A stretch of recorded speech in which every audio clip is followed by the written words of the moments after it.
Welcome back. Well, finally, we've got some great weather.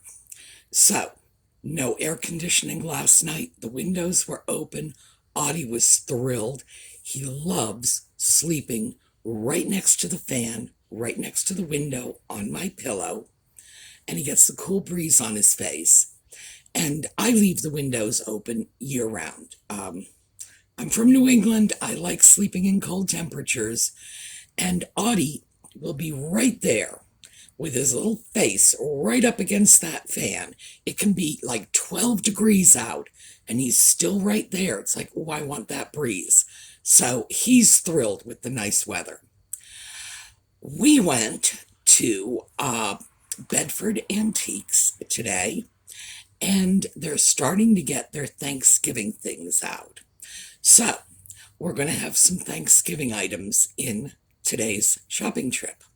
So I'll see you in a minute.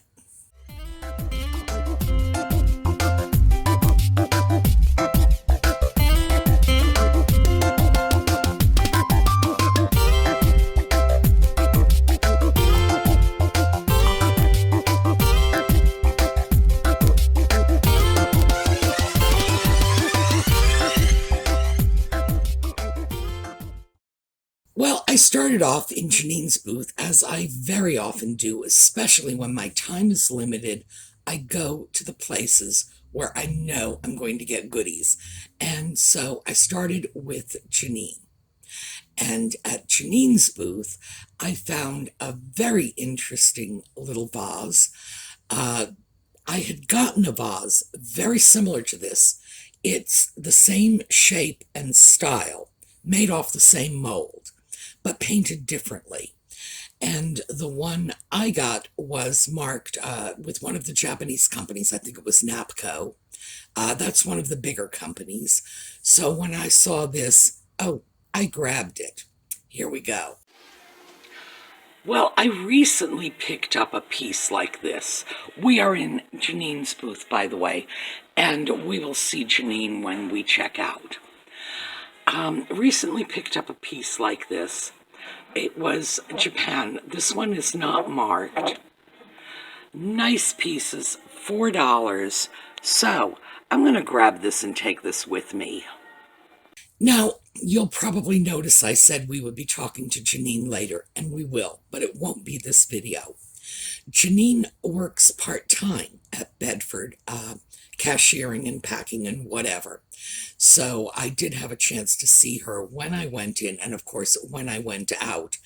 But because a lot of you had asked me how she and dealers like her can possibly manage to blow out things so cheap and still stay in business, I asked her about that.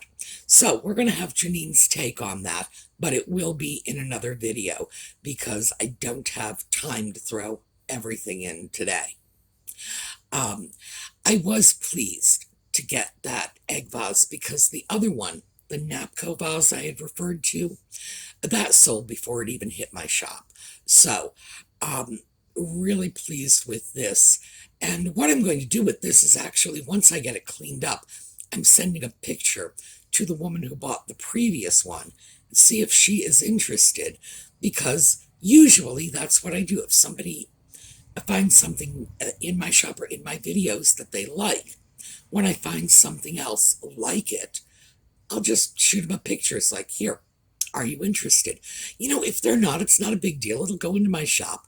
But if they are, I don't think it ever hurts to go back to your steady repeat buyers and offer them things when you find something you know they like. It's like, it's not even very far out of your way to do it. Your buyers will appreciate it, and it makes life easy for me if I know in advance what's going to sell. So I think that's a win-win, and you should all keep that in mind on your online selling, that if you find something you know someone else has recently purchased, let them know you have another one. It's a 2-minute email. Next up, this was an oddball set, but it caught my eye as I was heading upstairs because my time was limited. So obviously, I'm hitting Janine, I'm hitting Paul, I'm hitting Shelley. So on my way upstairs for Paul and Shelley, this is what I found. Well, this is a set of salt and pepper shakers. Large, interesting kitty cats, not very old. This set is probably going back to maybe the 1980s. Interesting pearlescent paints.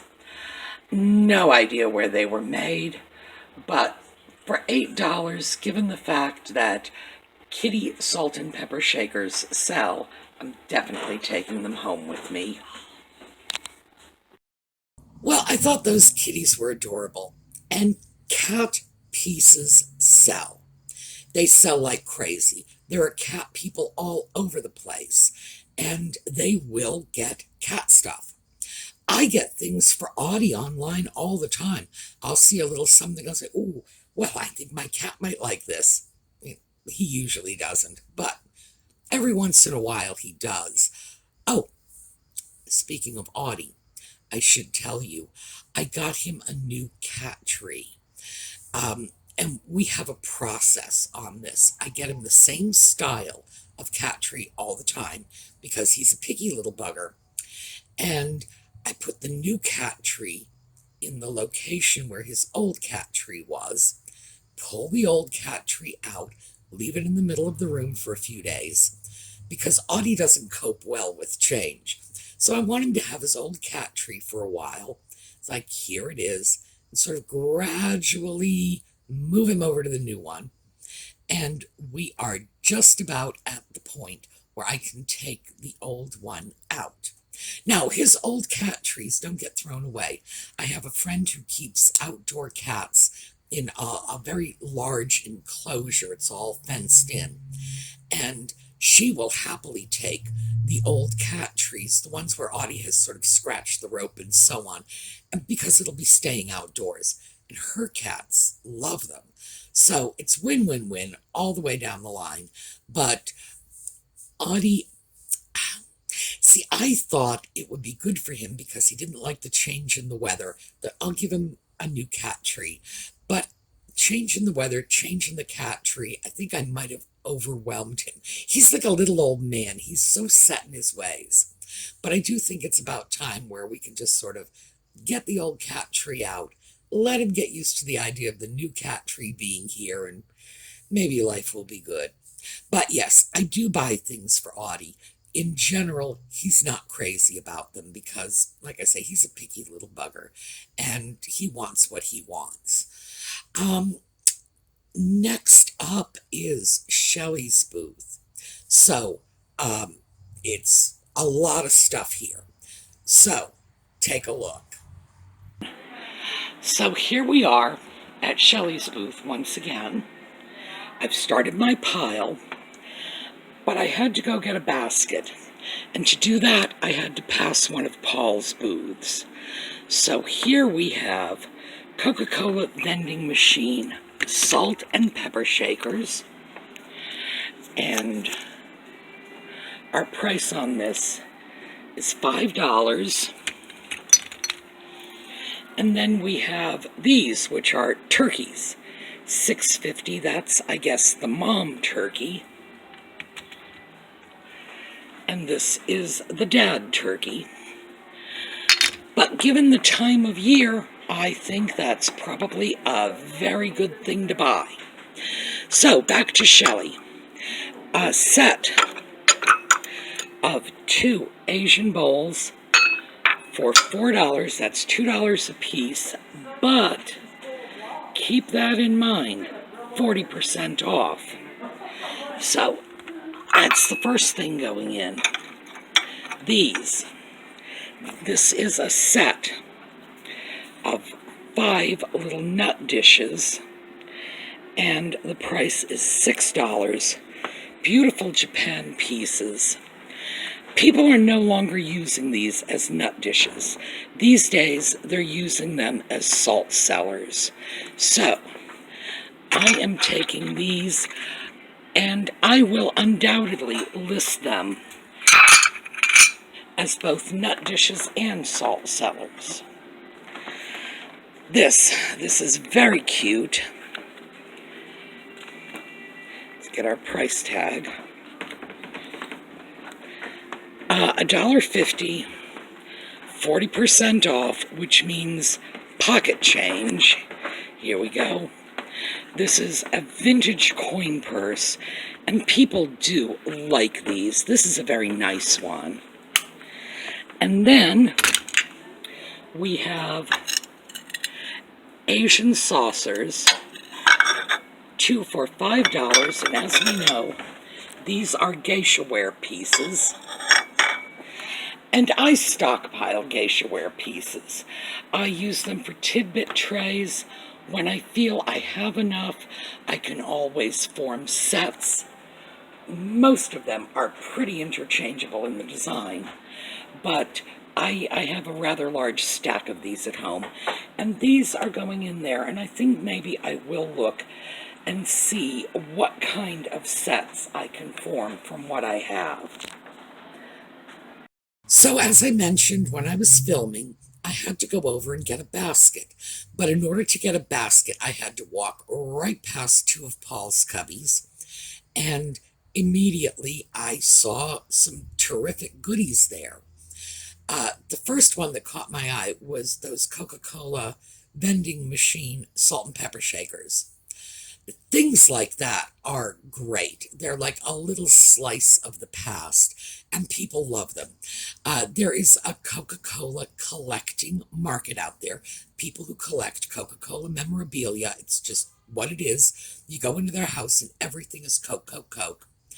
I also knew a man, he has since passed away, who collected Coca-Cola things by accident.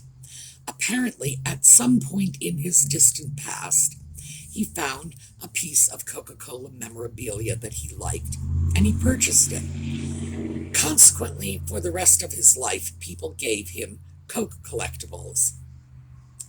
Nevertheless, even though he wasn't particularly interested in them, that is a buyer's market. It's not just the people who collect, but it's the people who buy for people who collect, or in this case, people who don't really collect, but their friends all think they do.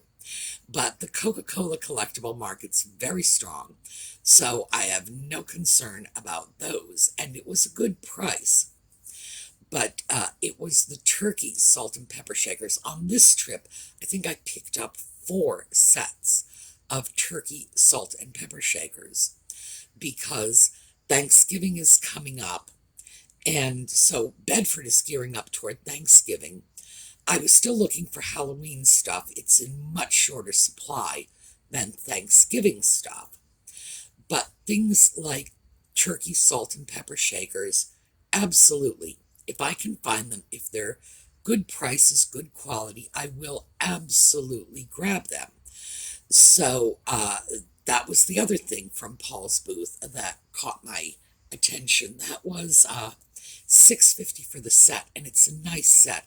Good, high quality Japan, and in very good condition, so glad to get those. Then, of course, I went back with my basket to Shelley's booth, but I find that at Bedford, I cannot walk 3 feet down a corridor without tripping over one of Paul's bargains. The Asian bowls are very nice. Those were $4, so it was $2 per bowl, 40% off, so it's considerably less, frankly. Those are probably going to go on tidbit trays because I like to finish off a tidbit tray with a bowl on the top, and those Asian bowls are very nice. Also, the little nut dishes, and I did want to take a minute to talk about the little nut dishes because people love salt cellars. That is something that has become very trendy recently. And these are not older people who grew up with salt cellars on the table. These are younger people who like the idea of putting their artisan salts, and that's really what they are. You go into a store these days and you will find the most bizarre collection of table salts you could imagine. And people like to show them off. They'll put them in fancy little salt cellars. And I have no problem with that because fancy little salt cellars sell. And these little nut dishes, as I mentioned when I was filming, I am probably going to list them as both salt cellars and nut dishes. And I think it will be the salt cellar market that will grab them because they're, as I said, very, very collectible right now. Next up, oh, that coin purse. That was just a cute little thing. If you'll recall, the last time I was in Shelley's booth, I grabbed a mid-century eyeglass case. It's styled probably for a child or young girl. It was definitely a woman's piece. Today, I would say it would hold reading glasses for an older adult, someone who remembers having cases like that when she was younger. The change purse was very cute, nicely styled, really good condition. With pieces like that, I look for condition first, last, always, because when you sell something like this, the person buying it is going to want to use it, and they're not going to use it if the chrome and brass is all corroded or if the piece has little holes and nicks in it. You want it to be in the kind of condition that would not embarrass someone if they pull it out of their fancy designer handbag. But that is cute. That will certainly sell. That was $5. Absolutely the high end. No, my apologies. That was $1.50.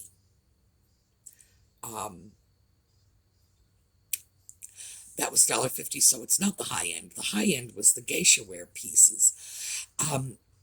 And that's the high end for Shelley's shop. Generally, her prices are really, really low. And as I say, 40% off on top of it.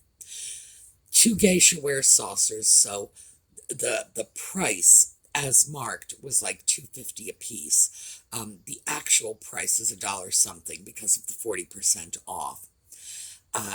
And I do, in fact, keep this stack of geisha ware plates because I use them on Tidbit trays. But also, if I get enough of them, enough to make a nice set of small dishes, I will take them aside and then list and sell them as a set of geisha ware plates.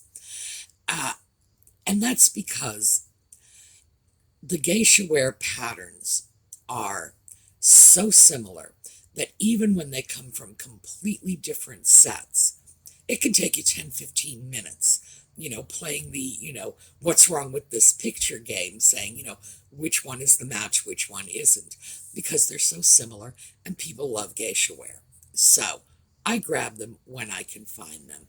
These are going to go into the stack. Maybe they'll be part of Tidbit trays. Maybe they will go into a set of small geisha ware plates that I will end up selling.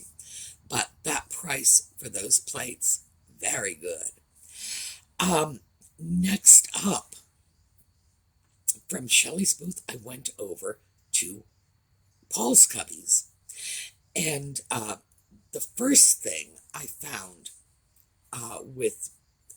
in Paul's Cubby was a set of chicken or rooster, salt and pepper, and sugar and creamer. And Paul had separated them. The salt and pepper were marked separately from the sugar and creamer, but they were all the same set. So grabbed them very quickly. But there was another set in there too. So let's take a look. Okay, Paul strikes again. We have a set of salt and pepper shakers, chickens, roosters, whatever they are, $6. I don't know where they were made, but based on these corks, I'm going to say that we are looking at 1950s to 1960s on these pieces. And in addition to the salt and pepper, we have a cream and sugar set for 10. Same thing, red clay.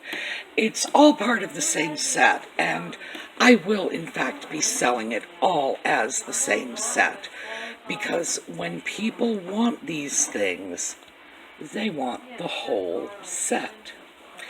Also from Paul, $4, cactus salt and pepper shakers. Now, I had a set of these in my shop once before, and boy, they sold as soon as I listed them. This base is a spongy kind of wood that is apparently dried cactus, which I learned about from our friends in the Southwest. Now, of course, I'm from New England, so I wouldn't recognize cactus wood if it came up to me and bit me on the butt. I really needed that help. Now, these chicken rooster salt and pepper, sugar, and creamer, as I mentioned when I was filming, I'm going to combine that as a set. Yes, my cost on that was like $16, which makes it a little on the high side, but for a 4-piece set, and because this is a particular style of, well, they call it redware. It's red clay, and it dates to a very specific period in the mid-century. Wildly popular. A lot of people just really adore it, and a lot of people are using that sort of chicken rooster motif in their kitchen designs. So that I was glad to get my hands on, because I don't often get multi-piece sets like that. Now, back in the day, 50s, 60s, you could get the sugar and the creamer. You could probably get a juice pitcher and juice cups and whatever else, like a whole kitchen set, all in the same general style. And people did this because, remember, the 50s, they loved matchy-matchy. Everything just had to be exactly the same. They were crazy about that. We're not so crazy about that today. We are more mix and match people. But that particular set, like I say, glad to get it. And then the cactus salt and pepper shakers. The last time I had cactus salt and pepper shakers in my eBay shop, they sold just bang, gone. And I had no idea what that little spongy wood was. And in fact, I think it was Lisa from DesertDragonworks, our resident artist. Now, as you all know, she lives in Arizona. I think it was Lisa who was the one who told me it was, that's like cactus wood. Well, I grew up in Boston. I had no idea there was such a thing as cactus wood. I didn't think cactus was wood. Just totally surprised. It seems to have the quality of sponge or natural loofah, not like, a piece of oak or anything like that. Came as a total surprise to me. So I was really grateful for our Southwestern viewers who told me what that was, because I was just staring at it when I first saw it, the first time around. But those cactus salt and pepper shakers, that first time around, oh yeah, they sold fast. So that's what I have for you today. I have more because, as I say, there were several sets of turkey salt and pepper shakers. There were plenty that I passed up because when there's that much of a display in the store, when every booth you go to has turkey salt and pepper shakers, which they do this time of year, you can afford to be very picky with what you buy. And so I just scooped up the goodies and left some of the other things behind, which is good for anybody else who wants to go to Bedford. Although I don't usually think that way. Usually my thinking is I'm going to grab all the goodies 100% and my buyers get them and nobody else. Nah. But that's what I have for you today. It was a nice, productive shopping trip, but as I say, I have more. So more will be coming up. All right. Have a terrific day. We're going to do a little slideshow on the way out as usual, and I will be back tomorrow. So I'll see you all then.